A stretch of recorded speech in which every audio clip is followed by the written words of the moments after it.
Bonjour à tous.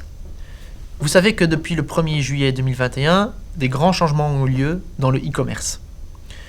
Vous l'avez certainement lu dans la presse, vous avez certainement vu des gros titres en disant que des particuliers devaient maintenant payer la TVA. Ce n'est pas tout à fait correct. Ça demande un peu de précision. Il est vrai que dans certaines situations, effectivement, vous commandez un bien par Internet et vous allez devoir, en tant que destinataire du bien, payer la TVA en Belgique sur ce bien que vous avez acheté. Même sur des biens qui, avant le 1er juillet, n'étaient pas soumis à la TVA. Avant le 1er juillet, on avait une franchise à l'importation pour les biens de faible valeur qui n'existe plus depuis le 1er juillet. Mais ce n'est qu'un des changements. Il y a énormément de changements. Des nouvelles notions, les ventes à distance intracommunautaires et extracommunautaires, des adaptations de régimes existants, le MOS devient le OS, des créations aussi. On va voir le EOS, Importation One Stop Shop.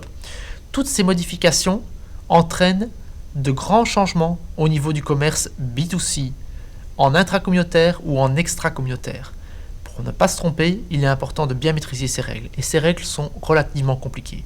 Je vous propose de reprendre ces règles une par une, étape par étape, de faire toute une partie théorique qui va vous permettre de bien voir les changements qui ont eu lieu à partir du 1er juillet 2021 et d'après de continuer notre exposé par quelques exemples qui vous permettront de mettre en application les principes que nous avons vus ensemble. À bientôt.